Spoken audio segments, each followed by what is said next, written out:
So welcome again to the Kingdom Calling podcast on the county final this time. That's the Garveys SuperValu County Senior Football Championship final, where Dr. Crokes won the Bishop Moynihan for the 14th time, beating Dingle after a great tussle, and we're going to discuss that game.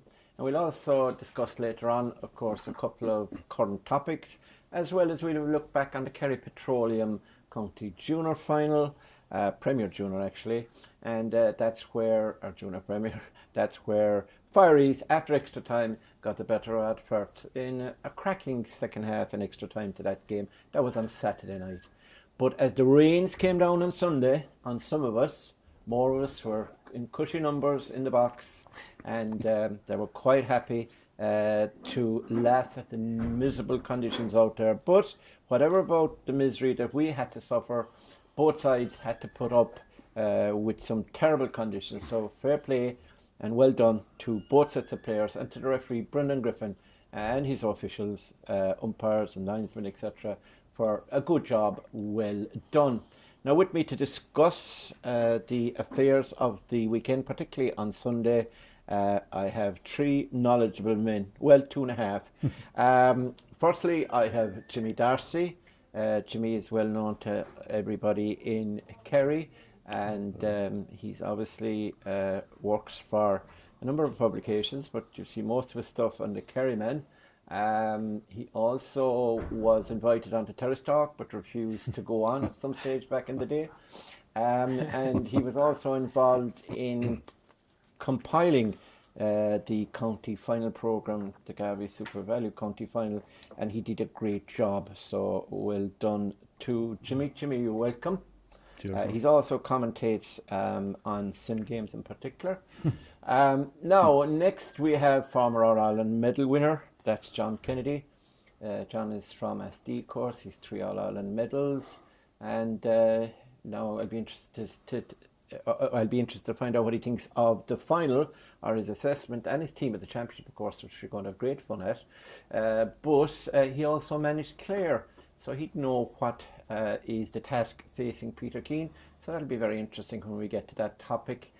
John, you're very welcome. Thanks, Mort. And then the last man on our panel this evening is John O'Dowd, top commentator. Well, he likes to think he is.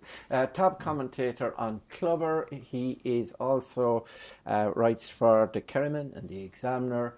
He's been a journalist for as long as he can remember. And he is also a very good junior footballer. That's John O'Dowd from Tarbert. So, John, how are you? Welcome, Mort. Thank you. Yeah, very good. We're here now in the Gael Club, by the way. That's one of my clubs. And the Gael, we'd like to thank the Gael for the use of their premises to record this evening. So now we'll get started because we've got a lot to get through in a short period of time. So first of all, lads, there's an old adage, sporting adage, which Jimmy, not as old as you, Jimmy. Oh, actually, it's older. Goals win championship games. True or false, Jimmy? And tell me how relevant it is to last Sunday. I think I actually started that saying when I was about 3 years old, and people picked up on it. They used to listen to me about football back then, you see. Yeah. It wasn't for your knowledge. First of all, have to say, loved it. Yeah. Open contest, good football, two sides willing to attack. Now, obviously, a lot of defending and great defending. I thought by Dingle in particular in the first half. I thought Crokes, to be honest with you, it was like waves running against a cliff. And as we know, eventually waves will erode a cliff, might take a long time. When Crokes got through, bang, bang, bang, game is dead. Yeah, game is dead. But it was highly entertaining. It was great to watch. John, what do you think? The goals were crucial because up to that time, Dingle were 10-7 up, looked to be, I won't say in control, but looked to have a very good chance, and all of a sudden in the space of 6 or 7 minutes it was game over. Yeah, it was, and I suppose, like you said, goals win games, Mort, and you have to look at it on the other side of the field. Shane Murphy made 3 or 4 great stops. Yeah. Made it look easy, 2 from Tom Leo in the second half at a vital time. It went out for a 45. Yeah. And the 45 came off the post and went wide. But But the Crokes, you know, they hung in there in the first half when things were going against them. They were really going against the tide of Dingle, and they'd been quite happy, I'd say, 2 points down at half time. They won the second half 3-4 to 5 points, and that tells its own story. Their bench, the experience, and I think the positional switches they made.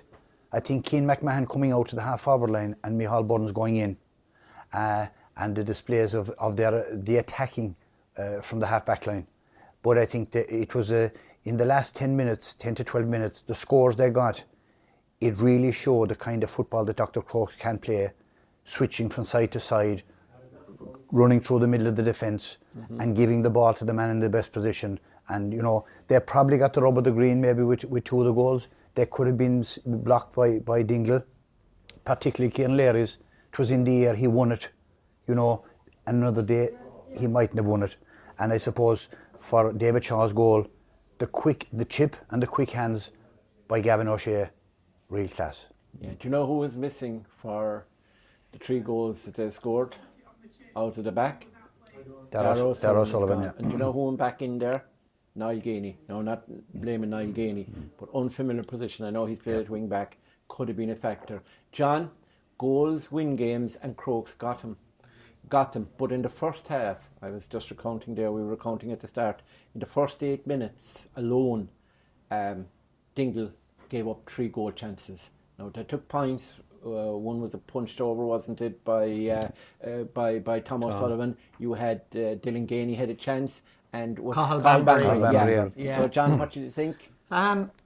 Well, most certainly Dingle were the better team in the first half. And as you say, maybe if it wasn't in the opening 10 minutes of the game when the teams were just settling into it, maybe they would have been a bit more ruthless, Dingle, and they would have gone for goals. Certainly Cathal Banbury, like, he did blast that ball. You know, he might well have been going for a goal. It just went over the crossbar. But like you say, Dylan and Tom settled for the points, and you couldn't blame them at the time because the game is only in its infancy. And a couple of big crucial moments, like you just mentioned there, Darragh O'Sullivan going off. It was exactly around 4 minutes before the first Dr. Crokes goal. Yeah. It was 1 minute after Tom Leo O'Sullivan's shot was saved by Shane Murphy. Exactly. If the Tom Leo O'Sullivan shot goes into the net, Dingle are 6 points ahead, 1-7 to 0-4.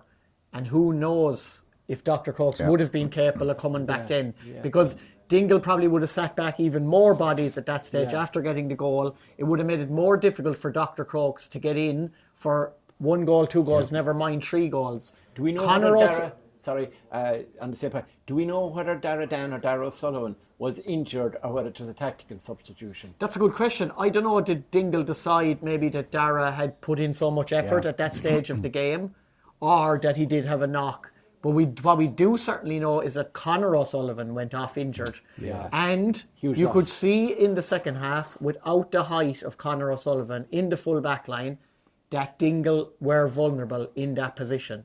You could say that's maybe definitely where the second goal came from, and the first goal as well possibly was a moment where they would have felt that Conor would have made a big difference. Of course, the other huge change that really decided the game was the double introduction of Kieran O'Leary and Michael Potts 6 minutes into the second half, because even though maybe Kieran O'Leary might have only been on for 25 minutes, he would have been a candidate for player of the match. Absolutely. And like as Dennis Coleman said afterwards, they got what they could out of Charlie Keating. Obviously he wasn't 100% fit, but he was available for selection. They put him in there, he got 35 minutes under the belt, and then they sprung Michael Potts, who possibly has been a very unlucky player in this championship for Dr. Crokes. But his surging runs forward against that breeze in the second half were crucial to the way that Dr. Crokes took over dominance of the game.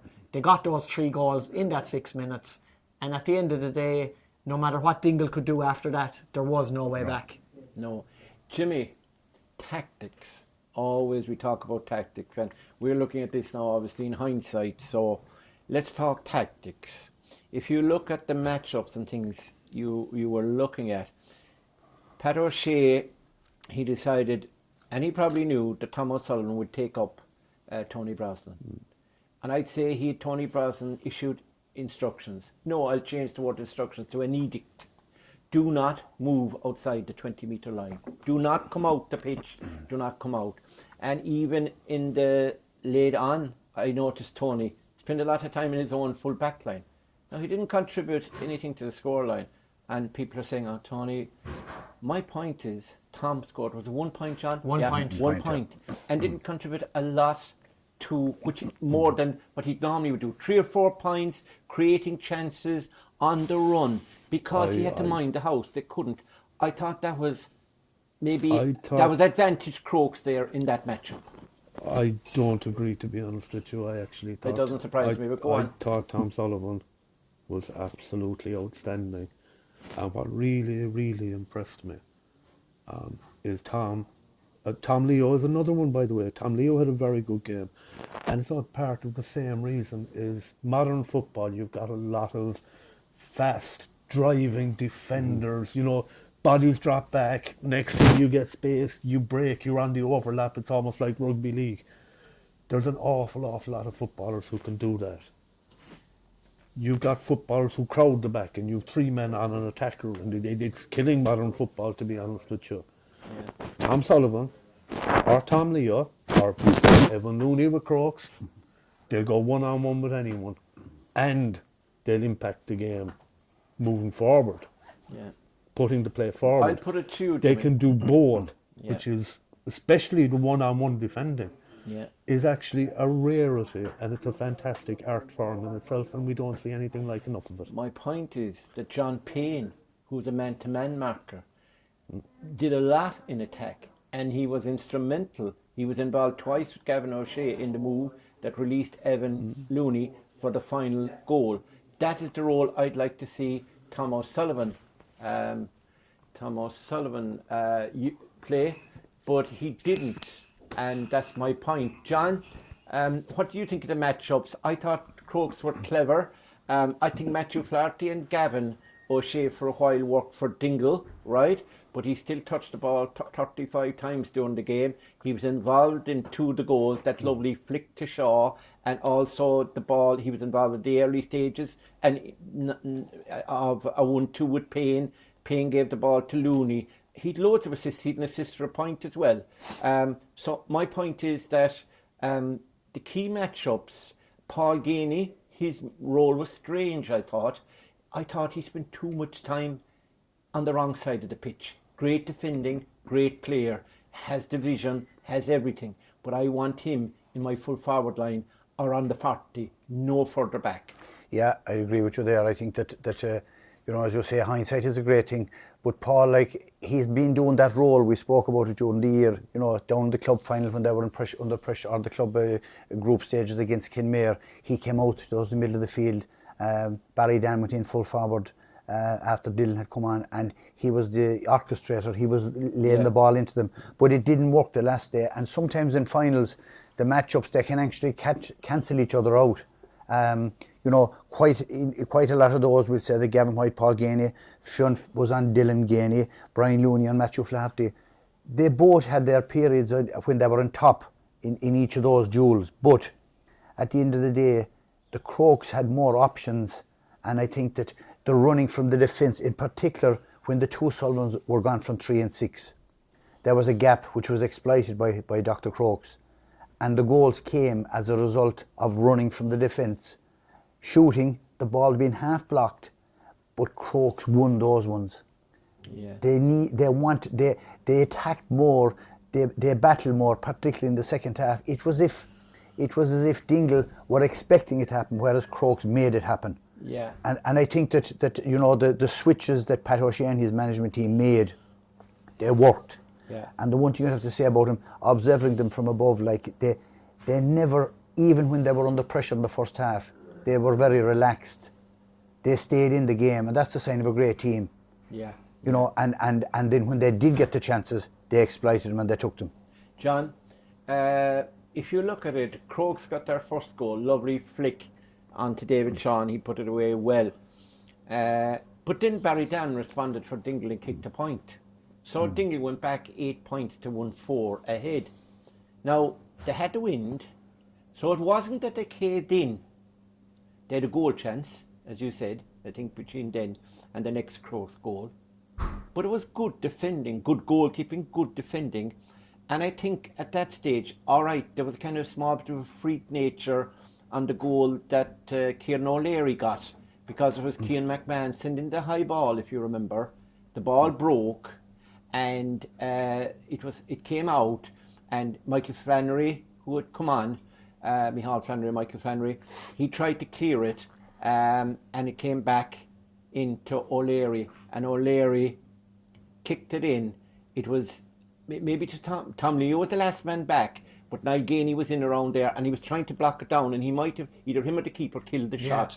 But it rolled and rolled and rolled, and all poor old Tom Leo, I'd say, ended up the net, but it's probably in before him. Just on the switch, Mort, just before I go into that, the biggest switch of the game happened at half time, and it was the decision to move Evan Looney onto Dylan Ganey. Dylan Ganey was the best forward on the field in the first half. He had 3 points from play in the first half. He was getting the better of Fionn. He was kicking some wonderful scores. He was just constant danger, constant threat. And remember that he had kicked 5 points from play in the club final off Evan Looney. So Evan would have known that, but still, that shows you the faith that Pat O'Shea had in Evan Looney at half-time. He said, I don't care about the club final. I think you're the best man for this job now. You're going to go back and you're going to quieten Dylan Ganey, and you're still going to be able to get forward, which he did for that brilliant third goal, which I think Dingle will be very disappointed with the defending for that third goal. While there was an element of misfortune about the first 2 goals, John Payne and Evan, the way they created that goal, it was poor defending by Dingle at that stage. There's no way that Evan should have been allowed to get in past. 4 or 5 Dingle players 2, 3, in 4. view. There was 2 behind him, there was 2 from the side, and nobody converged on him. They allowed him. The first goal, if you remember, Mort, it was Micheál Flannery had done a great piece of defending initially. I think he was kind of robbed coming out, but there was a huge ricochet. The ball hit Kieran O'Leary on the leg. He didn't even know anything about it. Went straight to Gavin, and Gavin instantly had the flick for David Shaw on the back of the net. The second one, great credit is due to the referee, Brendan Griffin, for the second goal. Because Cian McMahon had been fouled. The referee had signalled for a foul, but he obviously said, I'll hold off for 5 or 10 seconds just to see where Cian McMahon's attempted point shot ends up. And Kieran O'Leary did brilliantly to win the ball against Micheál Flannery, get his shot off. Gavin Curran will be devastated. He nearly saved it, and Tom Leo nearly got back to clear it off the line. So definitely an element of fortune about it. But that was the difference. When Crokes had the opportunity to go for the juggler, they went for it. They killed the game off in a 6-minute spell. And even after that, if you remember, Dingle still tried to create goal chances. Conor Ganey had a couple. Shane Murphy had another save, and Conor blazed one just over the bar as well. I'll be honest, they felt like desperation. They did, but they had to be, though, at the same time, Jimmy, because they knew they needed a goal. They could have brought it back to 2 points. They were 5 down at one stage. To give them any glimmer of hope after 3 Crokes goals, they had to get at least 1 goal at the other end of the field. But most definitely the Potts and O'Leary double change was massive. And Dingle, with the injuries they had, with the lack of strength and depth that they have within the squad, they didn't have those type of options. So, John Kennedy, would you say bench was advantage definitely on the day to Crokes? Oh, definitely. Mort, the as John has said there, look, the subs coming on, they all play a huge part. And but the confidence that they have built up from the year, 1 game being beaten, that was by Dingle in the club championship in the group stages. 19 out of 20. 19 out of 20. Fantastic. That doesn't count challenge games. Fantastic record. And reading some of the reports and the comments afterwards, like it was a calm dressing room. Get back to do what we do. We're still in the game. Leaders taking over.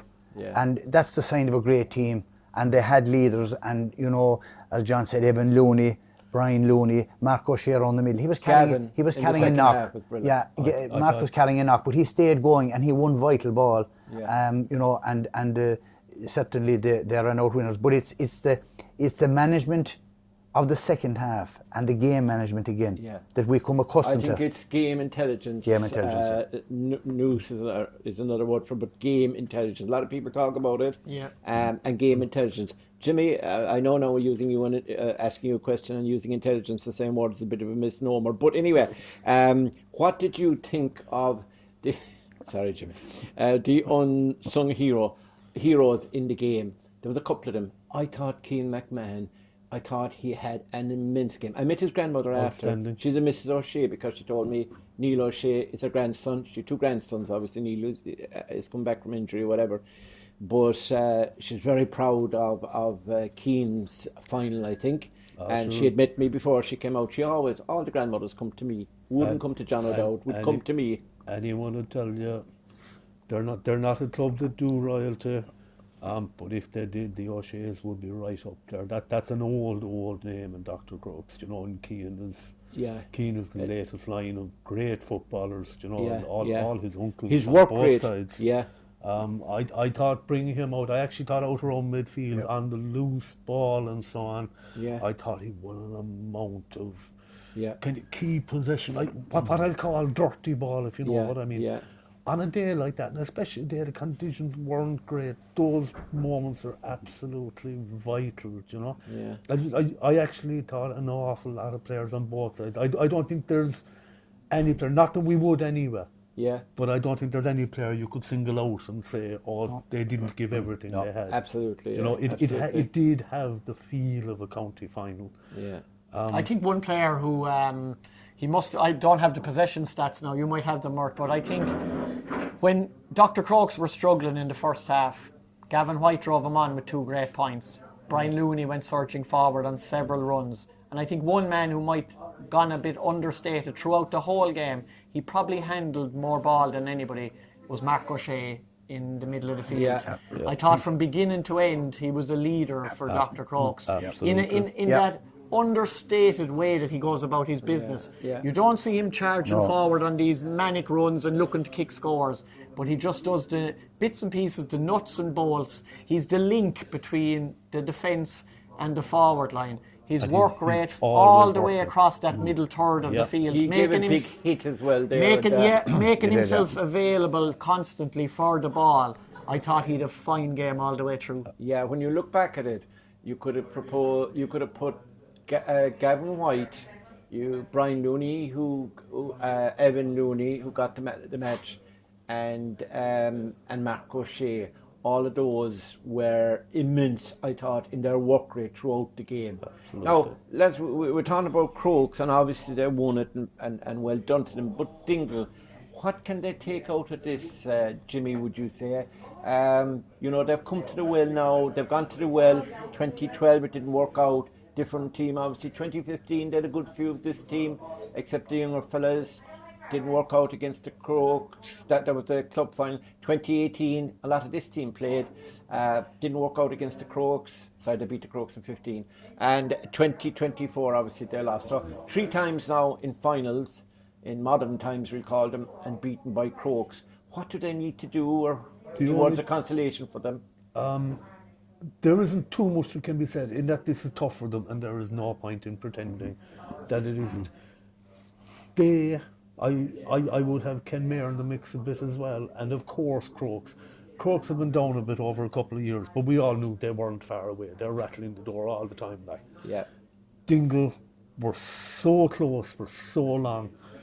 The one thing they can take is when you actually look at their age profile. Do you know? Like Paul Ganey is what, 34ish? 34. Yeah. Don't mention age and Paul Ganey in the one sentence. Myself and John O'Dowd found out when we went back to the presser. He says he's never going to get old, he said.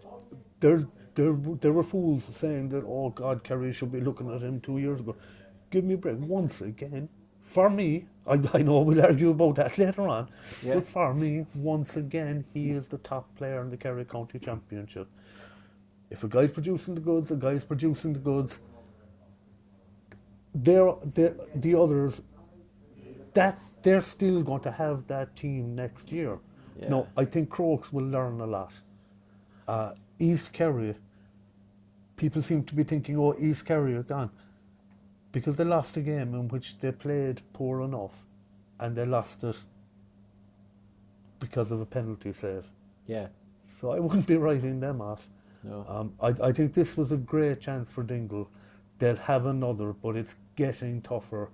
If they don't win the Bishop Moynihan, they will have to go down as one of the very best teams not to. Yeah. You look at Dingle teams over the years, and then you realise they haven't won one since 1948. I know. It is incredible because they are standard Yeah. bearers. That was the year you were born. John Kennedy, Dingle, what do you think? Obviously, there's a number of them like Billy O'Connor. He's not a young man. You know, there's 3 or 4 of them. Mikey Gainey, don't know how many years he's been plagued with injury. There's 4 or 5 of them probably that be thinking there might be 1 or 2 going travelling.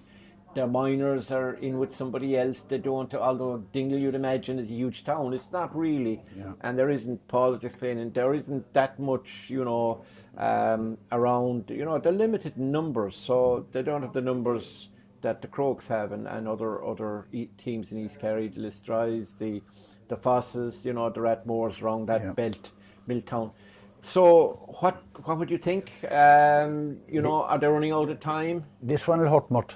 There's no doubt about it because you know they had recovered from the injuries that they got, the defeat to Mid Kerry. They had come back, got to county final. You know, going in at half time, they'd have been in a very happy position, even though they could have been more ahead. Yeah. But look, when you have the gain is a lot of the problem with teams at this level is their scorers and the go-to players up front. They have them. It's to get, you know, they have plenty of time to get their injuries sorted out, and the injuries they take a toll this year. They'll probably need to get a few more for that strength and depth. You know, like you said earlier on, Paul Gainey is going nowhere really, and you know they've been so close. They lick the wounds, but they'll be back. As you said, time might be running out for some players, but there's still another kick in them. I think they'll be playing Division 2 football in the County League next year, which is not as competitive as 1, and the same pressure won't be on because I presume they'll still have the 4 or 5 lads in with the Kerry setup, and they'll be missing. 'Tis giving an opportunity to blood and give game time to a few other players in what is a competitive Division 2, but a step down from 1. I actually think Division 2 will suit them fine, but I'm no longer convinced that the league has much bearing on your championship. Yeah, I think you're right, Jimmy. Unfortunately, teams are down a huge amount. Dingle did so much right Yep. on Sunday. We can't forget that just because they ended up losing the game.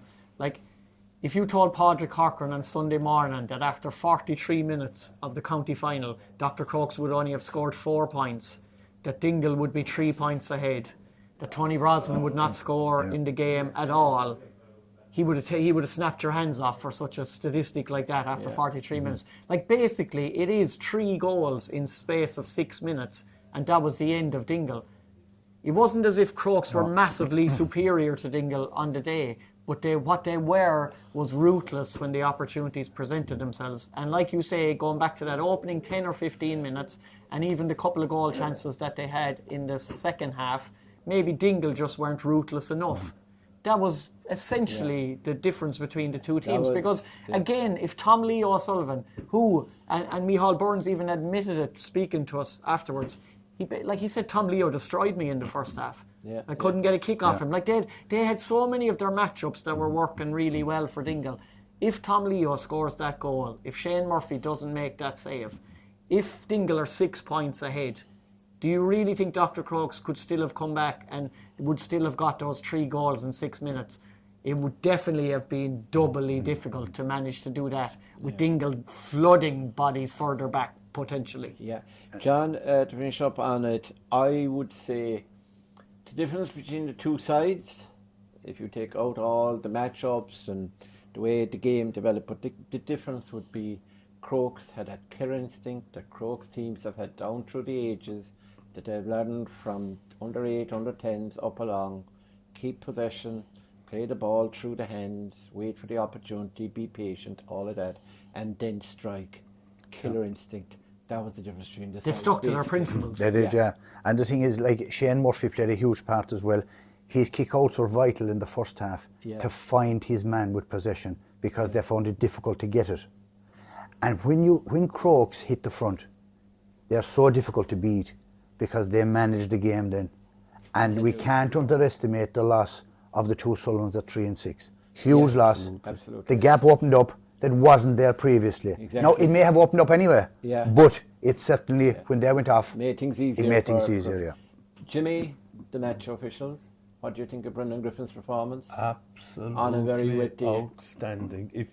If you could give a man of the match award to a referee, I'd be strongly considering it. I honestly thought they were as close to perfection as you could ask for. Do you agree, John? Yeah, fantastic performance. Especially, like, it'll be remembered for that Brendan playing advantage for that second goal. Like, I, off the top of my head now, I can't think of too many controversial incidents either way that you could say, oh, maybe the referee should have done this or maybe he should have done that.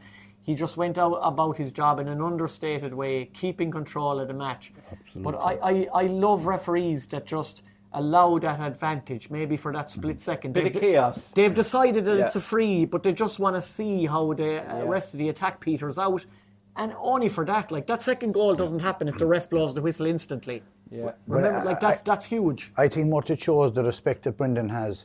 He has the word with players when he's after the free or whatever. Yeah. He's inconspicuous most of the time, and that's the biggest tribute you can pay to There a was ref. no Absolutely. dissent. There was two No, guys. nothing. There was Tom Leo got a yellow, but he had to, and the ball was thrown in. Do you remember he lost the free? Michal Burns, he took exception to something, and I know what happened under the stand there. There was a bit of a push, or I know it was worse, but anyway. And then I thought another one was, fellas were wondering, but I actually caught it off camera, kind of, when Gavin O'Shea, when they got that goal that he flicked on, I'd say, or maybe just the one after that, he actually, there was a defender on the ground, and he kind of goaded him, you know, which is unlike, just the heat of the moment with Gavin, and he booked him for sort of unsporting behaviour. It wasn't that he had dissented in anything, it just was, you know, you just can't do that. Yeah, that's top-notch refereeing. Top-notch, That's top-notch referee. I Yeah. thought it was absolutely brilliant. So overall, so lads, in 30 minutes, we have covered the county championship final, Garveys SuperValu. Congrats to Dr. Crokes on number 14, and we wish them well against Castlehaven on Sunday week. And of course, we also say, you know, hard luck and well played to Dingle. We hope he'll be back next year, and we hope that this group of players, particularly the elder statesmen, although Paul Ganey will again be on to us about elder statesmen, but the more experienced members of the panel will get a chance to get, as Jimmy said, a county championship medal, because this team certainly does. They have entertained us over the past 6, 7, 8 years, and they've been excellent ambassadors. And I know Paul will get all the headlines, and he doesn't mind me saying this because it's his cousin, but I think Dylan Ganey has been outstanding throughout the championship. Some of his point kicking, I mean, you talk about Gavin Curran's save, but Dingle wouldn't be in the final only for the 3 points he kicked out on the left-hand side when they went 3 clear, if you remember, in the second half of that. It's a sign. It's a sign of a top-class player who does it on the biggest of occasions. Yeah. When they lost the club final to Crokes, Dylan got 5 points from play. Yeah. In the semi-final of the county championship against East Kerry, Dylan got 5 points from play. In the final last Sunday, when they lost to Dr. Crokes, Dylan got 5 points from play. Yeah. Nothing more needs to be said about his current trajectory. Yeah, I think he deserves a special mention, and to Jim Garvey and Pat Corcoran and Tommy Griffin and Liam O'Connor, who was so good to us, and to the lads who spoke to us as well throughout the championship in all clubs, but to the defeated finalists. It's very hard to talk. We understand that, and we hope that, you know, as Jack O'Connell's favourite expression when he loses an All-Ireland and lose a championship game is, after a few weeks I thawed out. We hope they'll thaw out after a few weeks, and I think they'll Lisbon in the West Kerry Championship, so that should help them out a small bit. Sorry, Tomas O'Hanlon. Now, let's move on to the most contentious part of this particular show, which will be, we already had fisticuffs in the car park while we were waiting to get into Nagale about the team of the championship. That was only an old warm-up. No, that was a bit of a stretch. We're That ready was a to go now. warm-up, yeah. So there has been one picked. There's been a couple picked. Obviously, there was one I'd say in the Kerry. I'm not too sure did they do on the Kerry man. They did, yeah. They did, and there's one in Kerry's Eye, and there was one infamous one on Terrastock, which we won't talk about now. And the two men who clashed are sitting next to each other. Not John O'Dowd now and the two Johns. But anyway, so team of the championship. So we'll go goalkeeper, and we'll go then the full back line, half back line, midfield, half forward line. And then if we need to change anyone around with consensus, we'll do that. There's no hope of consensus. Don't be kidding yourself. There will be, and we're on the clock here, lads. So we have already know, Murtley. We have 27 minutes, 25 minutes, we'll say, to talk about this and debate it. So, goalkeepers. First of all, who are the contenders, Jimmy, in your estimation? In my opinion, it's between Gavin Curran and Shane Murphy. No, I thought Michael Tansley had a very good championship. I thought Mark Looney had a very good championship. I think Kerry have a lot of good goalkeepers at the moment. But in my opinion, the top two contenders, way out ahead of everybody, are the two lads who played in the county final, and both of them played well. Yeah, hold your thought on who you nominate. John, would you kind of agree with that? I would, yeah. I think, look, that the two lads in the county final were the two best and most consistent keepers. You know, there was others that came up during the year, you know. Yeah. But like overall, for what they contributed, both as a goalkeepers, their kick-outs and their overall influence on the teams. John O'Dowd? Yeah, definitely the jersey is between the two goalkeepers that took part in the final.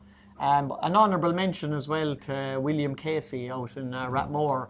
I thought he had a fantastic championship. It's not easy when you do have the Kerry goalkeeper who could be playing in goals for his club team. So when you're given the nod to play in that team with Shane Ryan playing in the forward line, you kind of have to deliver the goods as well, because you're always going to be under pressure. So I think William is a very promising keeper. I think there's one more. He's from your territory actually, Jack Enright. Jack Enright, yeah. Listowel. I think he had a fantastic. Now, the Shan Rangers weren't in.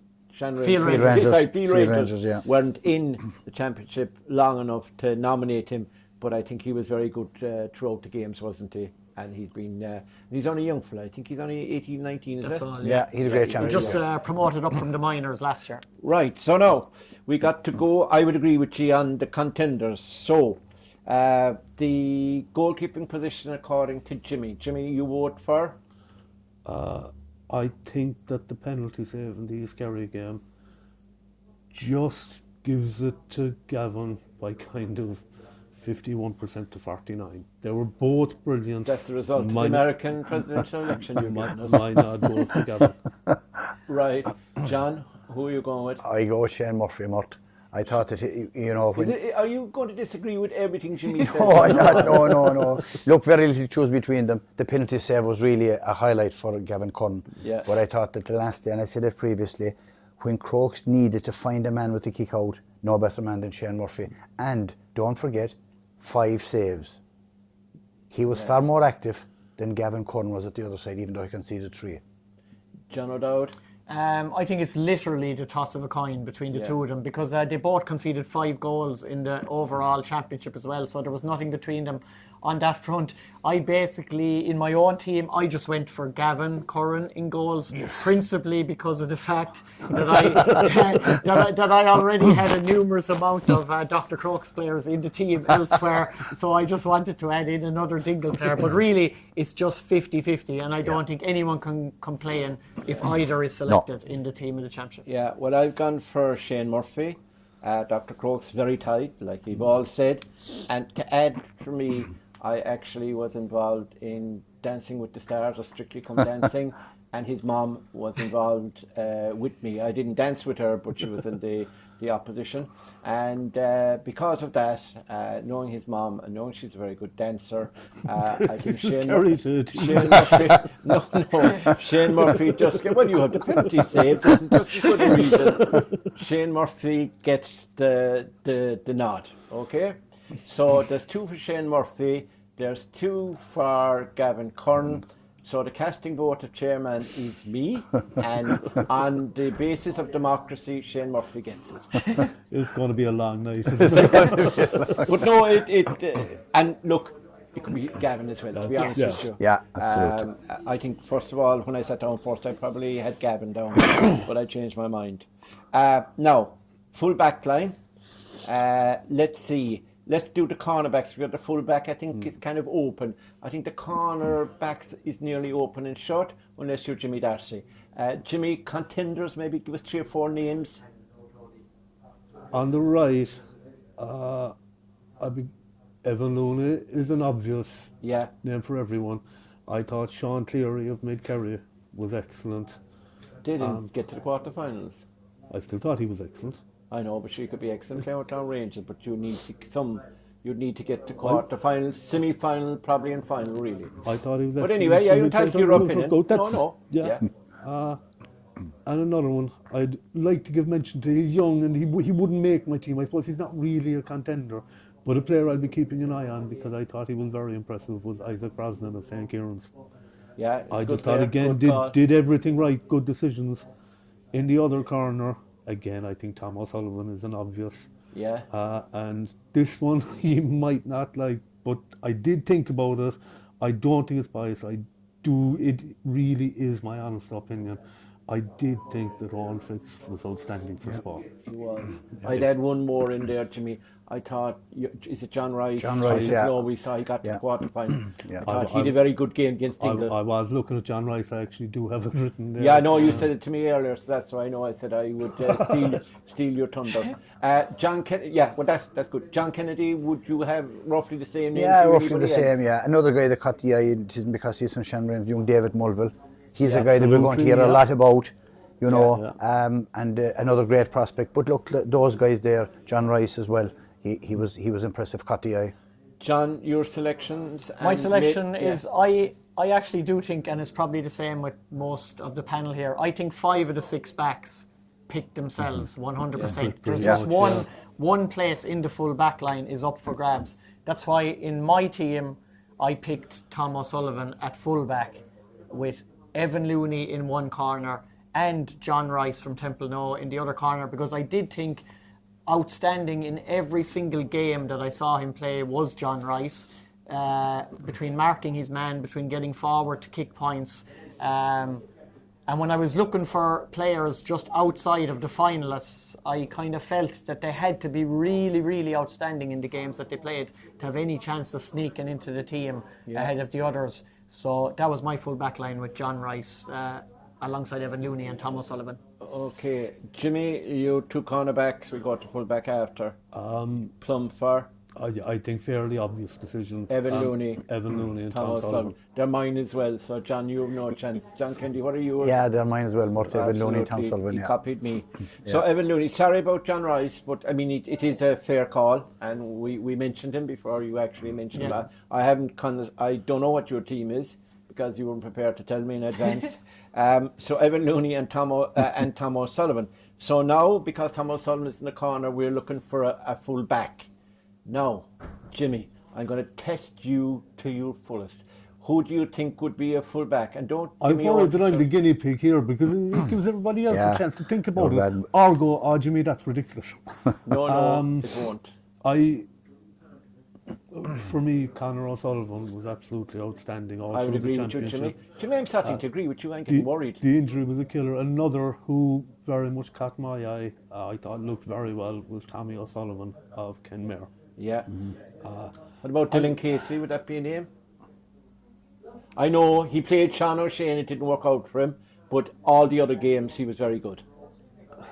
He's a Kerry player. John Kennedy, before he decides to defame or slander. I can't rule him out, I'll put it that way. Good man. I'm not sure if he wasn't a county player, would his name be in there? Did he stand out like that? He did. Okay. Yeah. He stood out in the middle of the field and ran up and down the field. John Kennedy. Yeah, I think there's the 2 contenders in my book, Mort Dylan Casey and Conor O'Sullivan. Yeah. I felt that Conor, due to the injury, great full back, I thought Dylan Casey, it was a big championship for him. Yeah. Because, game time with Kerry and that, he needed to come up and show that he can do it at that level. And apart from that blip, I think, as you said, he was very consistent. Yeah. I'd have him 3. Well, now, you mentioned the Tom Sullivan, John, so would you be prepared to maybe go for Conor O'Sullivan at full back, what would you think? Well, on the general consensus, everyone has Evan Looney and Tom O'Sullivan in the 2 and 4 positions. Yeah.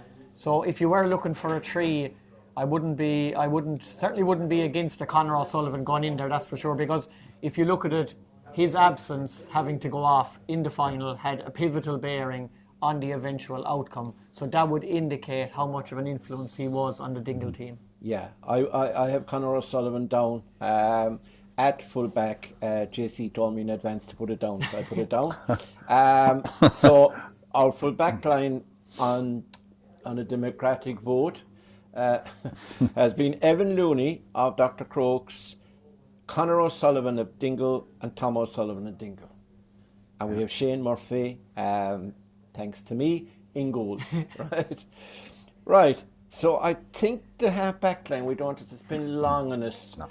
If I said Tom Leo O'Sullivan, Gavin White and Brian Looney, and you could switch Brian Looney, he played out on the right for a while on Sunday, if I remember correctly, and Tom Leo has had a great year. How many goals did he score, John? Two goals, but he's been so influential. Anyone want to talk about that line? I know you'll agree with it, but I think it's the easiest line on the whole team to pick. It picks itself. You don't even really have to think about it too much. It is automatic. Like Jimmy, Completely, yeah. you agree with us? Every bit. JC, would you check there? You're behind the camera. Is there a full moon?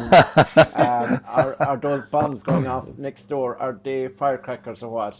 No, thanks, Jimmy. Yeah. No, I think that's fair. I think there's nobody in. Did anybody else go for? Oh no, under the eye, Tom Leo, yeah, Gavin, if you look at some outside contenders, most definitely Darragh O'Shea of Kenmare Shamrocks. Ah, yes. He stepped out of the shadows from his brother this year. He was absolutely fantastic. Paul Murphy, I think, from Redmore, but he played a lot. He played one game at centre forward, but he played a lot at the back as well. He was good. Played very well. Fionn Murphy was good. Fionn Murphy settled in at centre back. He did very well for Ratmore.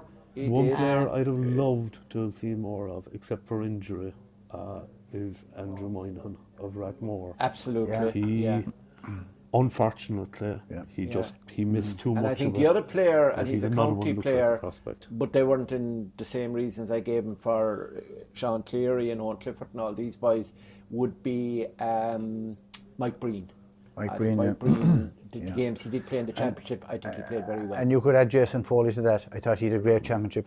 Led by example for Shannon Rangers. Geographic? No, he didn't. In fairness, no. To be fair, I'll be honest with you. Jason Foley, there's so much talk about county players at the moment and championships and stuff, but Jason really drove Shannon Rangers on this year, and they acquitted themselves quite well. They did, but he was impressive. I think Pat O'Driscoll did a great job with them. I hope he sticks on with them. Jason Foley and Graham O'Sullivan were two of the better players in the county championship.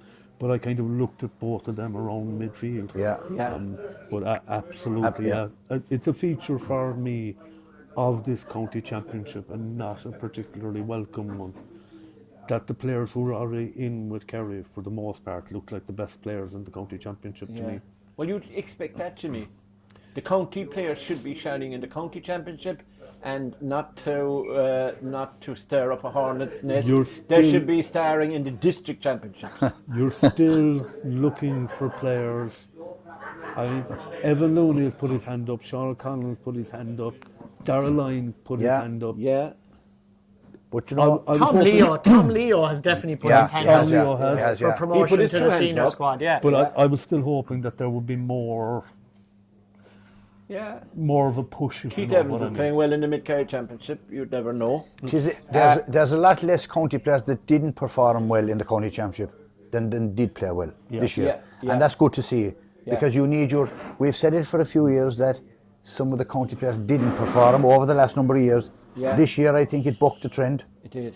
They were really impressive. An all-club final can help as well, lads. Now, midfielders, there's a few in contention there. I'll start with you again, John, because you seem to be the most left field guy in the room, and I thought it was Jimmy, but you've taken over Jimmy. Now that Stacky is missing, you want to play the Evil Knievel. So tell us who are your midfielders. Mark O'Shea is an absolute nailed on Yeah, I think he's guarantee nailed on, yeah. to be on the team for his overall influence, for the Yeah, way he yeah. led from the front, was always there in the thick of the battle for Dr. Crokes. Very calm and composed always on the ball. Definitely has something to offer at a higher level. It will be interesting to see how he gets on, if he gets the nod in with Kerry and how he progresses maybe through the National League, if he sees a bit of action during that competition. But he's my certainty. The other midfield position I felt was really up for grabs, principally between three players. Barry Dan O'Sullivan of Dingle, Dara Lyne of East Kerry, and the one I went for was Sean O'Connell of St. Kieran's. I gave him the nod because I thought he was absolutely superb in every game that he played, especially the night against Joe O'Connor, who's a current Kerry starting senior player. I thought Sean O'Connell got the better of that individual battle the night of the St. Brendan-St. Kieran's game, which was one of the best games of the championship. His performance against East Kerry, even in defeat, was excellent. And what I like about Sean O'Connell, and maybe it's the fact that he spent a couple of years outside of the county and played inter-county football with Tipperary. He's still just 24 years of age, but he doesn't care about reputations. He just thunders into his immediate opponent, no matter who that is. He doesn't look at the name on the back of the jersey of the opposition. He just plays his own game. And I think his attitude is infectious, and it goes around whatever team he's involved in. So one of the most improved players, along with Dara Lyne. I really think I was looking to see if I could get an East Kerry player into my team, but a bit like Kerry and getting no all-stars today. Yeah. At the back of it all, I still don't think that East Kerry ever played to their full potential in this championship. So when I was summing it up, I went for Sean O'Connell. Jerry O'Sullivan won't be pleased with you, John, but that's another matter.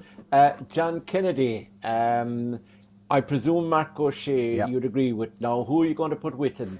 Are you going to put Barry Dan, Sean O'Connell, maybe Joe O'Connor, maybe Sean O'Brien from Kerry, although again they did make it. He's another guy that springs to mind, and I thought he was good there. And I also thought that David Hallisey from Kinmare had a very good campaign. Yeah. And you can never rule out the Ratmore's Cathal Ryan. Cathal Ryan, Ryan, definitely a name that deserves to be Yeah. mentioned. And Sean Sheehan from Temple Knowe. Yeah. Absolutely. Fair play. You would think at Temple Knowe, he must have gone down there for a weekend or something. Jimmy, who would you put? I presume Mark O'Shea is in your team. It's not this anti-Crokes versus Paul thing, no? I personally have wanted Mark O'Shea inside with Kerry, Right. with a couple of years, because I think he has a kind of a battle about him on the hard days, on the kind of the trench days. Remember, he's a top-class basketballer as well. This is a guy that's Yeah. you know, for me, that's one of the guys who stands up when it's hardest, and I really like that, especially in a midfielder. Now, I know full well from the car park that I'm in a minority. I don't care. I actually thought Joe O'Connor was very much the engine of St. Brendan's this year. Fair enough, Sean O'Connell got the better of him that day, but it felt more like one's peak day and one's bad day. Overall, I thought Joe O'Connor excellent. Now, you have convinced me with Sean O'Connell. I do think he needs to work a little bit on his kicking.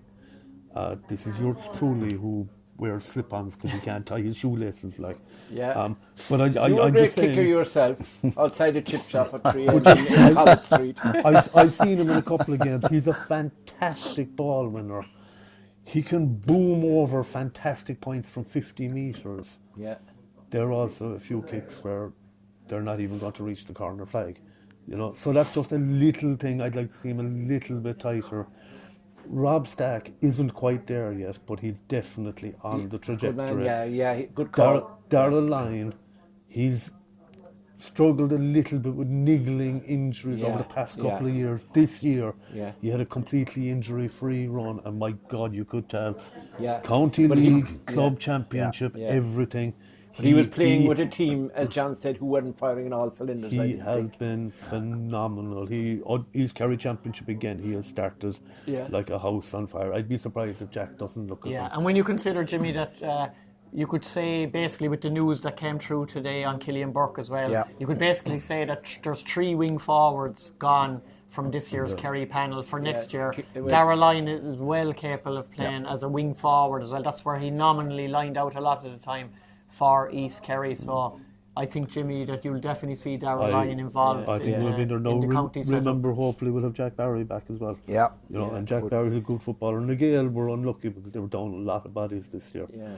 You're only saying that now because you got a cup of tea off the... That's true, yeah. Yeah. Listen, tell me about this Strictly Come Dancing competition again. All right, yeah. Okay, yeah. I'll be telling Mum to get dancing shoes for next year. Absolutely. I'll tell you, it was Ballymac I did it for. And for- since then they've lost 2, a county final and a county semi-final. For me, Barry Dan, great footballer, actually played very, very, very little in midfield in this He year's played the county full forward, championship. yeah. I think Kerry's I have him down as... I don't know. Where is he? Jesus, I never agreed with more than 2 of you at one time before. I already agreed with you in the half-back line. I'm a bit embarrassed about that. Are you going to agree with Sean O'Connell? Mark O'Shea, and I'm going to give Sean O'Connell the nod just over Darragh. Yeah. Close run thing. Yeah, I'm actually going to go with Sean O'Connell. John has convinced me. I was thinking of Barry Dan, but I think putting Conor O'Sullivan in full back. Who did you go with, John? I went with Mark O'Shea and Barry Dan. Barry Dan, well, you... And you couldn't argue with with the points being made. Sean O'Connor had a great year. I just tell you have no chance of getting Barry Dan. But I felt that Barry Dan, he was a leader for Dingle from different positions, but the last day, particularly when Crokes got the goals, he was one of the rallying forces behind Dingle. Went up the field and got a point. He's a warrior, and in the semi-final... When he got the head injury in the semi-final, But I feel very sorry to be leaving him out, but I think Sean O'Connell and Mark O'Shea, Sean O'Connell is the first non-Dingle Crokes player we have actually picked. And I think Mort as well, to 9, Jimmy mentioned it there about the guys for Kerry, Darragh Lyne, Rob Stack is under 20, and Sean O'Connell. Those are certainly guys that should be looked at, I think, because they have shown to be well able to compete at that level. Right. And then you have just a young player, obviously, if he hadn't got injured in the semi-final, which obviously had an impact on his final performance, and he's probably not a midfielder, he'd probably end up being a wing-back, Charlie Keating. Absolutely, yeah, he got injured. Now, the half-forward, would we do the full forward line, the half-forward line? Which will we do first? We go to half-forward, because you see, you got Paul Ganey at full forward. Dylan Ganey, I think, is a set for 13. Anybody who votes against Dylan Ganey for 13 is immediately thrown off this panel. See, again, I've kind of taken license there. But no, I do have Dylan Ganey at corner forward. But I've kind of said that there's 4 or 5 forwards that have to be on the team. And there are several forwards that could be lined out in different positions. Yeah. So I think if you go through the 2 of them as a togetherness first, I think it'll probably be better, Mort. If you get people to go through their 6 forwards and then 6 we can... forwards. Yeah. Right. Jimmy, well, this is difficult. If you give Jimmy could give you 1 forward, 2 forwards, but ask him for 6 forwards and he'll give you 36. Jimmy, can you give me 6 forwards the way you were thinking, and maybe 1 or 2 that went close? This will be controversial. Actually, now I think about it, how much do I care? Right. You were responsibility. Again, a player the rest of you didn't seem to rate, and a player that I thought had a fantastic championship on a team that never really ignited. This was the one guy who kept lighting matches, kept charging, kept giving it everything. Mick O'Connell. Paddy Clifford takes my number 10. Go on. Sean O'Shea at 11. Right. No, and the killer for me is I couldn't fit Gavin O'Shea in. It's hard to quantify what he does, because he was enormously impactful. That's an absolute mortal sin. I mean, looking at 12. Would the Crokes have won the championship without Gavin O'Shea? Be truthful. Looking at Tell the truth 12. for once in your life. For once in your life, you've never told me the truth before. Just this time, answer. I don't care where you put him. You can put him in the back of the bus. You can put him behind the goalkeeper. You can put him as an umpire, a referee. But I'm just telling you, Dr. Crokes would not have won the county championship without Gavin O'Shea. See, this is a philosophy now. This is going to kill you. You're not going to be able to work your head around this. Yeah. You can have the best team Yeah. of 15 who play together, Yeah. and not one of those 15 need necessarily be the top 15 individual players. Yes. Gavin O'Shea is a team player. This is the team of the championship, not the As best an 15 individual individuals who player. played in the championship. We want this team to take on the Kerry team. Are you and beat telling them. me Yeah, that if Gavin O'Shea was playing for Dingle, Dingle would be the county champions? now? absolutely. Okay. Yeah, He's finally gone. absolutely. Absolutely. That And if Kieran O'Leary was playing with them, they would have won. And Tony Brosnan, but then the parish rule wouldn't operate. Will you give me your 6 players? I'm going through them. We have 3 minutes. Come on. I've Paddy Clifford, I've Sean O'Shea, I've Jack Savage, No chance. Go on. I put Paul Gainey at 13. Yeah. I thought David Shaw had an absolutely outstanding championship. No, I I thought he wouldn't had his disagree best with year you. of football in several. Yeah. He looked excellent. Yeah. And I think Dylan picks himself. So you're putting, of the ones that you have Dylan, Paul, David, and Shawnee Shea. Yeah. That's 4. Now, anybody else have those 4? And then we can narrow it Yeah, down to 2. I've Dylan Gainey, David Shaw, Sean O'Shea, and Paul Gainey. I have those 4. Yeah, Don't tell me any more for a minute. Have you got those 4? I have, yeah. Right. You see, where you can get consensus, although you're totally irrational in your thinking, we get consensus on the basis of what you say, right? Because you've never played in a team, obviously. Right. Sean O'Shea, David Shaw, Paul Gainey, Dylan Gainey. Now that leaves 2 spaces. Now, I'm going here, I'm going to pull a fast one, right? John Kennedy. Give me who your number 11 is. Shawnee Shea, Who's your number 12? Gavin O'Shea, Good man. So Gavin O'Shea is your extra in there. Who's your second extra? Micheál Burns. Micheál Burns. So Micheál Burns, 2 Crokes fellas. For a fella from SD, both for Crokes fellas on this team, I'm amazed at My you. 2 extras are 2 Crokes fellas as well. Yeah, Gavin O'Shea and Tony Brosnan. very good. So that's 1, 2 for Gavin, and I'm Gavin 3. Jimmy, as I said, you're probably right in your own way, and in your own house you're right. But here in this panel, you're wrong. No objections to Gavin O'Shea. Gavin O'Shea is a fantastic footballer. Like I say, he's what makes everything tick. And in particular, You'll never get an interview from Pat O'Shea. the way he scooped that ball to David Shaw. I know, this is it. That was... That sealed it. I was that's 50-50 where on the it pendulum until swung. he whipped that, when And he that- flicked that ball. You if- said popped if- on the thing, it's not a pop. If you look at That's that snap, again, crackle and pop. that's actually a fantastic bit of skill. It's not just a kind of a frantic side swipe. Yeah. We're going He well, knew boys. exactly what he We're was doing. going well. Yes. We've got Gavin, no particular order. We've got Gavin O'Shea, Sean O'Shea, Dylan Gainey, Paul Gaines, 2 Gainies, 2 O'Sheas, and David Shaw. Now, the big debate is going to be about probably number 10, if we were thinking about it. If the forward line could work, you could have Paul at 15 and David Shaw at 14 and Dylan at 13, or you could have Paul at 13 and Dylan at 15, but Dylan has always been 13. I think Sean O'Shea and Gavin O'Shea can be in the half forward line. I would Well, play... the way I did it was because Paul Gainey never really played in the full forward line for Dingle. I had him at centre half forward on my team because I didn't think he ever played inside really. So who's your extra one that we're missing? So Tony Brosnan. I think it's very hard to leave Tony Brosnan off the team of the championship. I know some people will say just because he didn't score in the final, but like we were talking about earlier, he had a specific role to do in that county final. Yeah. And it was a different type of a role, and it mightn't be a role that every manager would have asked and he him to scored do. 323 in the county championship. Yeah, he was still the 3rd top scorer in the entire championship. I would find it very hard to leave Tony Brosnan off the team of the championship. Yeah, absolutely. Now, there's loads of fantastic contenders in several teams. Like off the top of my head, you'd have to mention young Tomas Kennedy and Jack Savage for St. Brendan's. Yeah, you Jack would have Savage to mention actually Paddy scored Cliff- 221. He's right, Paddy Clifford and Dara Lyon, possibly for I thought East Kerry. Shane Ryan for Ratmore. Shane Ryan, Shane yeah. Ryan, Shane Ryan. And young Kieran Collins for Ratmore Ratmore was excellent. Killian Spillane had a good championship He had. for Temple No. Yeah. And a player... Down was stunning in the semi-final. Oh, he was in East Dorn Kerry. Down had a fantastic Spot on. semi-final. Yeah. My first attempt, because I wanted Philip to get O'Connor for St. absolutely. Kieran's. I Kieran wanted to get an Kennedy. East Kerry player Kieran in. Kennedy was Kieran the name I Kennedy wanted to played very mention. well. I wanted to get an East Kerry player in, and my initial thought before I had to get 3 attempts, to be fair, to get this team. You know, you're thinking, Yeah. I was thinking of Dolan down, but he didn't play in all rounds of the championship, I'm sure, for... No, he did not, no. He only came in, I think, at quarter-final stage, so as I know, he played quarter and semi or something like that.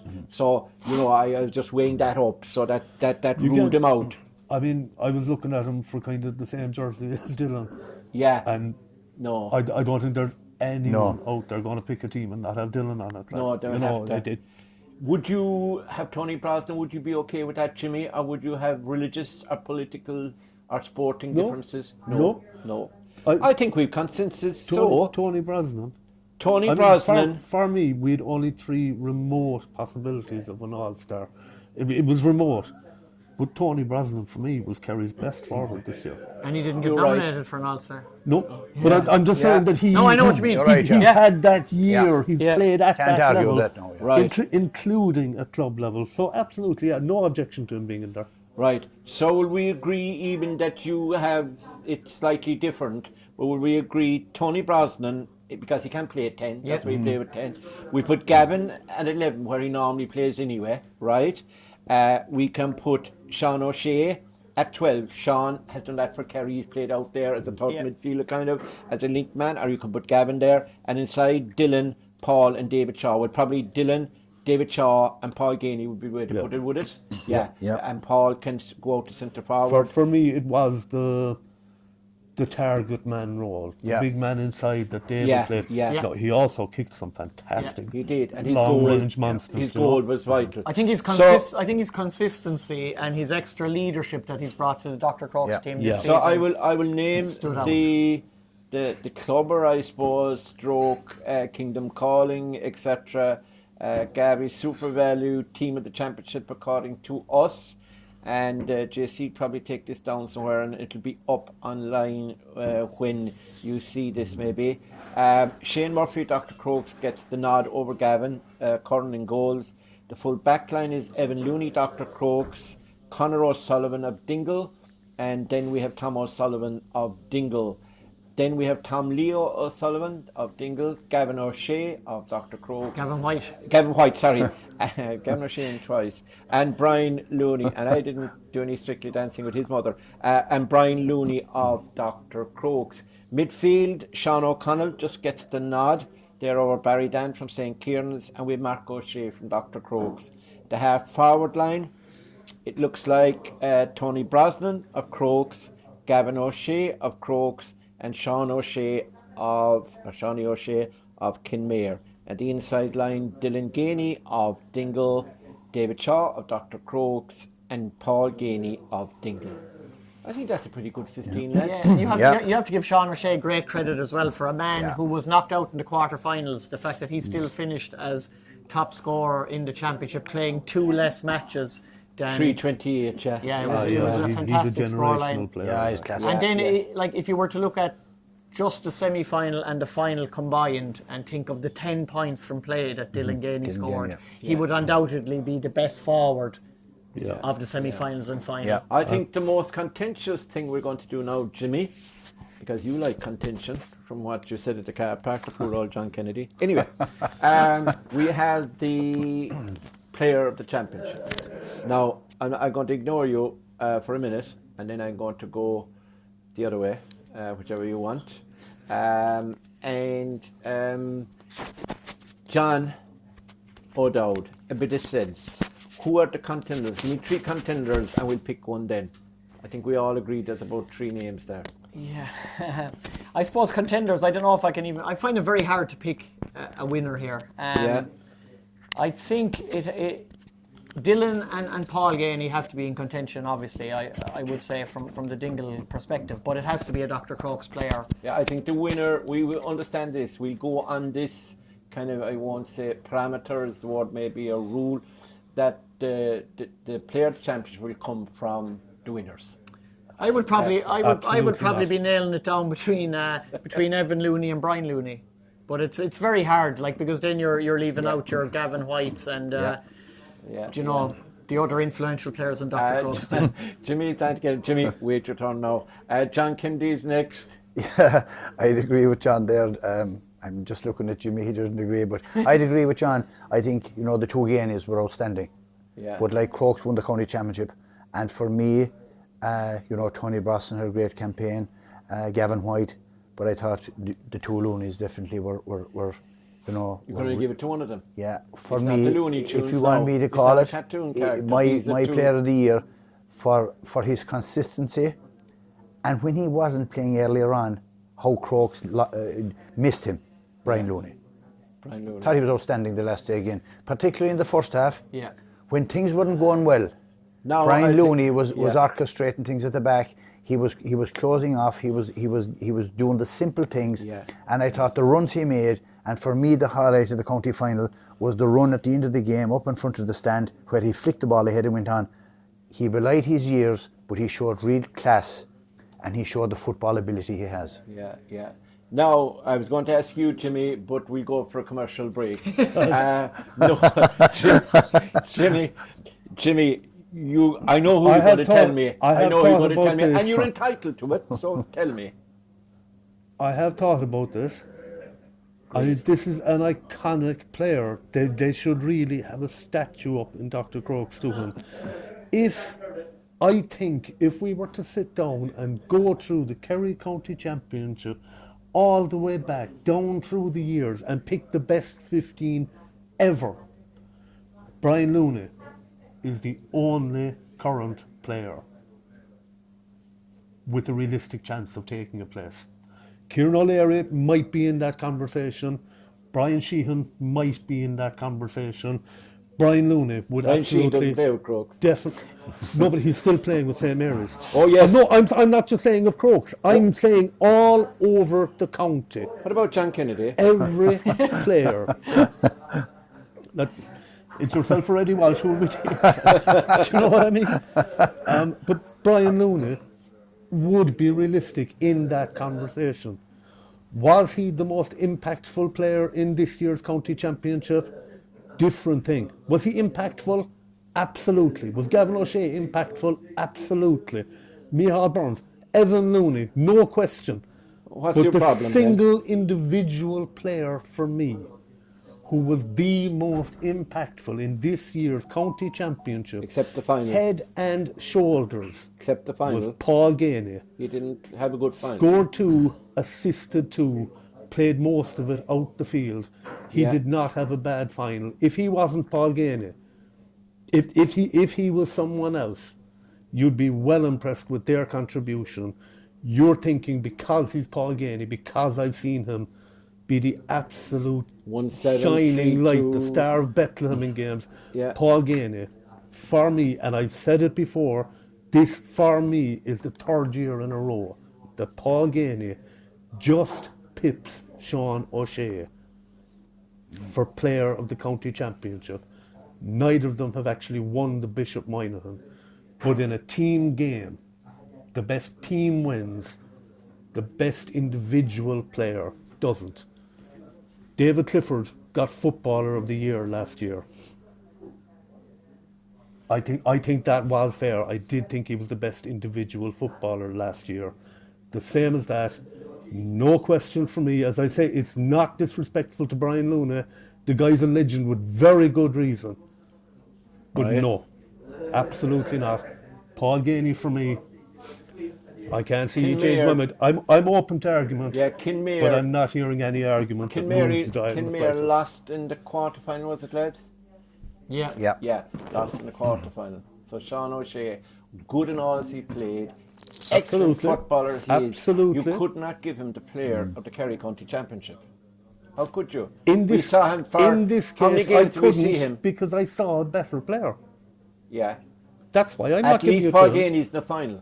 But that crucifies No, your argument. what I would say, Mort, is if Brian Looney is named as footballer of the championship, it's nothing to do with his career in the Dr. Crokes. It's nothing to do with his age. It's nothing to do with his longevity.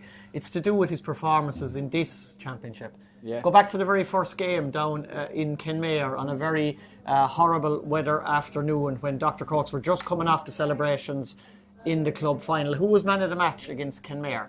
Brian Looney. Brian Looney. We were there, me and you. Go back to the semi-final against St Brendan's.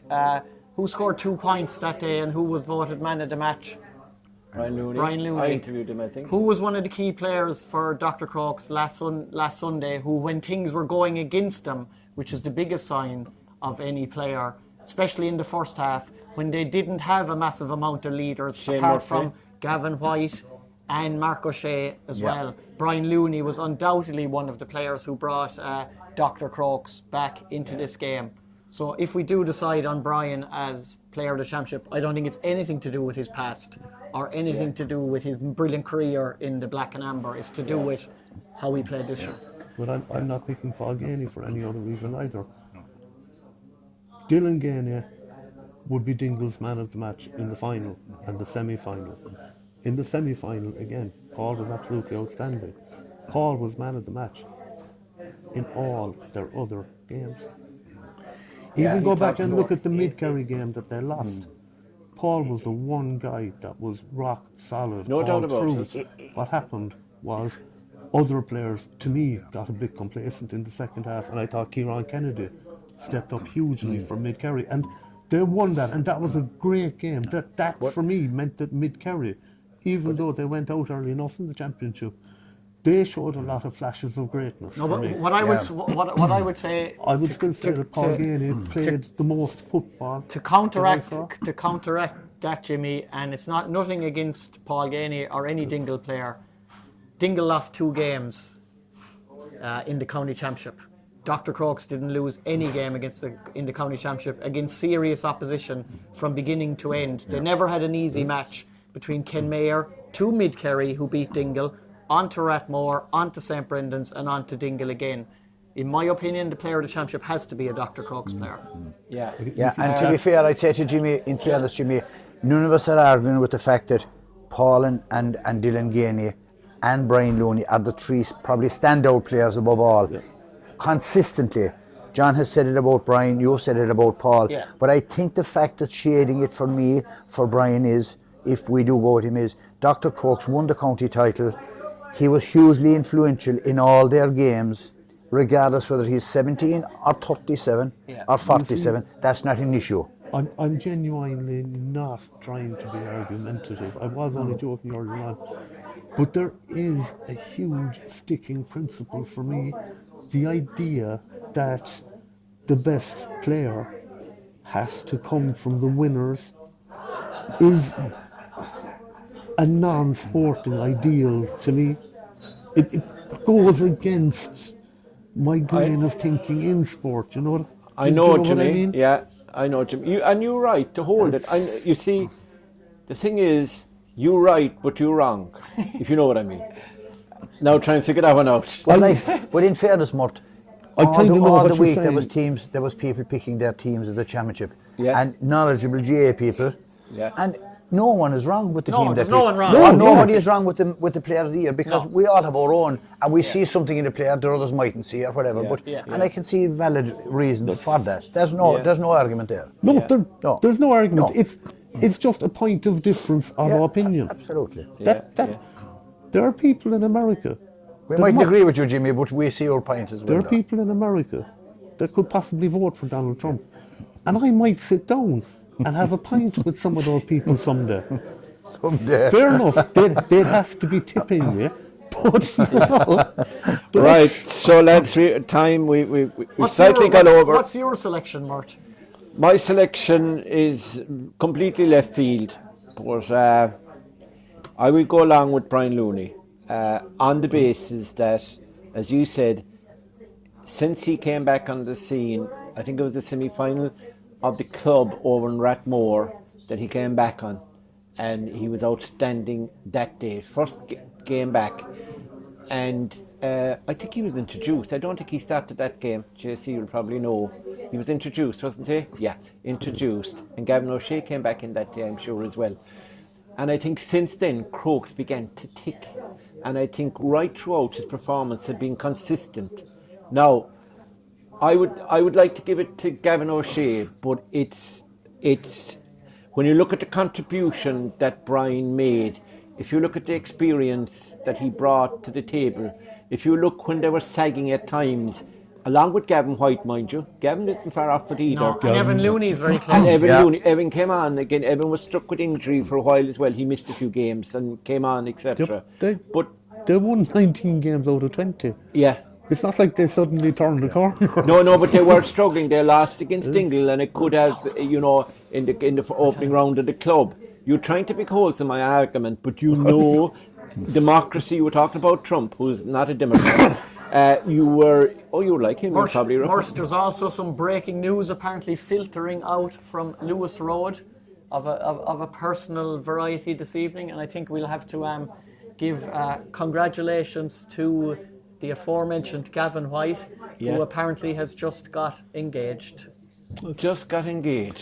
Unbelievable. Another good one gone. That's the end of his football. No, well, hang on a second now. Vince Casey will meet you someday in a dark alley. That will be the end of you. So I wouldn't. Your insurance that you had with Vince is gone. Now, when you pass on, there'll be nothing to your next of kin. But congratulations to Gavin. That's fabulous news. And to his wife-to-be. And what a great week to go down in one knee. I thought he wouldn't be able to go.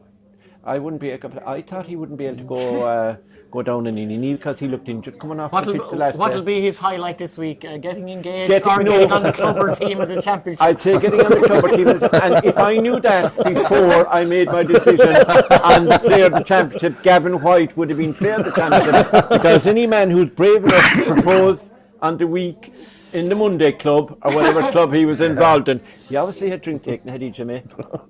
You don't know.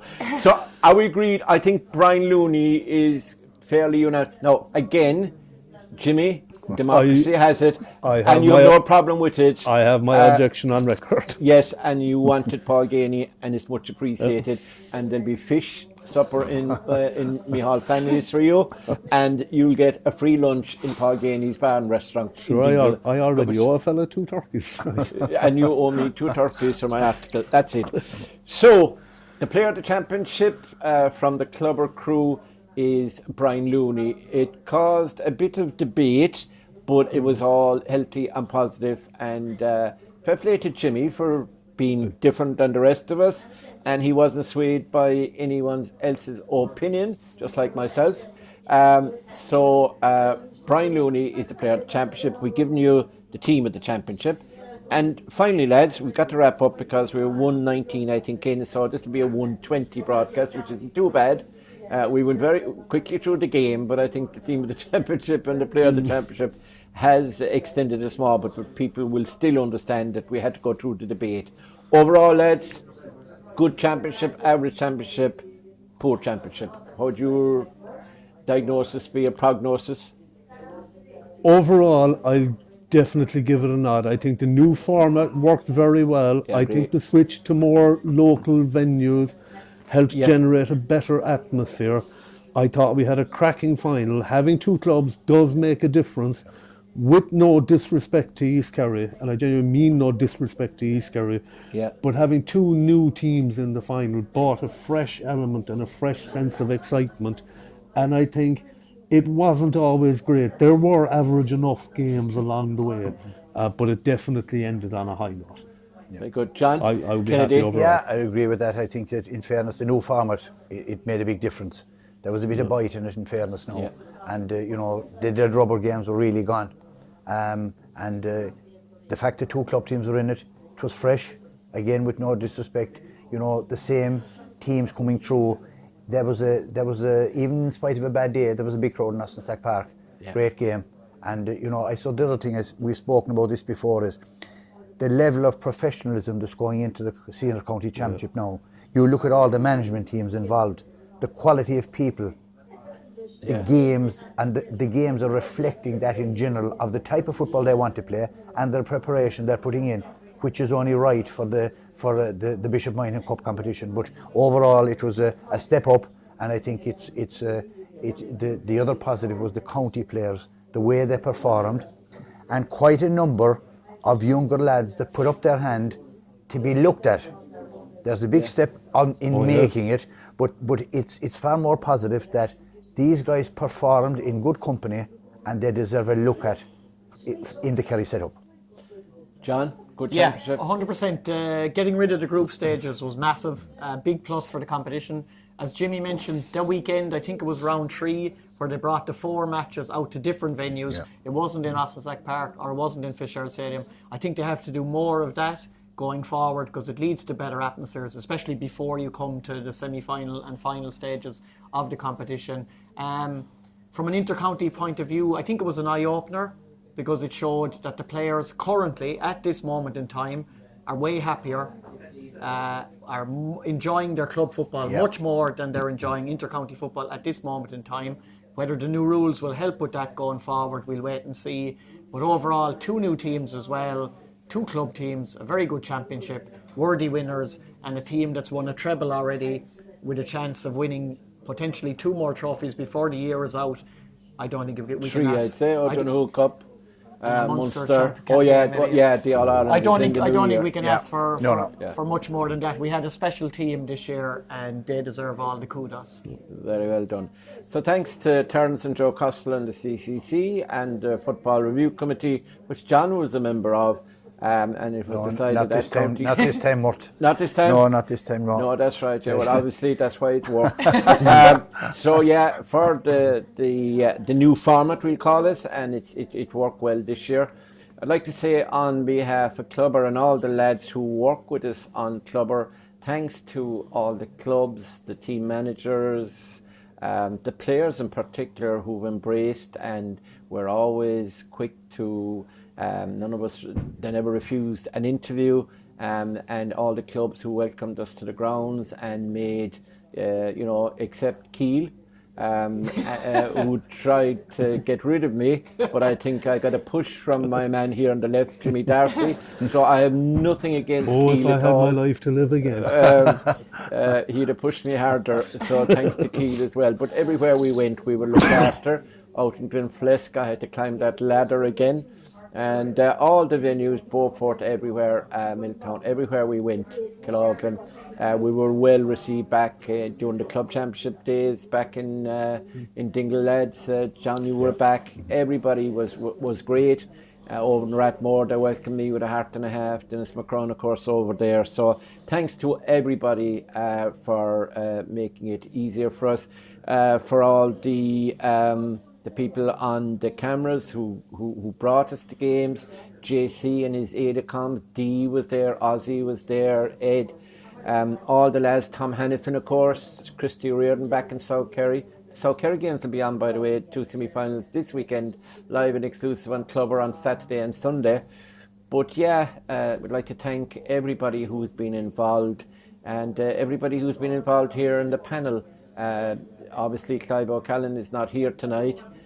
He's in the Thursday club at this stage, I'd say. After the defeat on Saturday night with Ardfert, we have, of course, Damien Stack, who's going on holidays. He's not here tonight. And Jimmy, thanks for being with us. John Kennedy, who's been with us all year. We've been all around Tralee. We were in Mitchell's, Raleigh's. We were never in Stacks. We were in Austin Stacks Pavilion. We were in the Gale a few times. And we were in Jacksy's pub in Killarney as well. Jimmy, you brought us over there, didn't you? And to John O'Dowd as well, of course. Am I forgetting anyone, lads, who was on our panel? I think Clive, Damien, and the 3 here. Was there someone else? I can't remember. Evan. Anyway, that's it for now. We're going to do a shorter version of the junior premiere and a couple of modern topics as well, like if you want to view it on YouTube or the Kerry J Facebook channel or whatever it's called. We also will have a view on a couple of other topics at the moment that are currently being discussed in the GA world. So that's it for now. Thanks to everybody and hope you enjoy this particular podcast. Goodbye for now.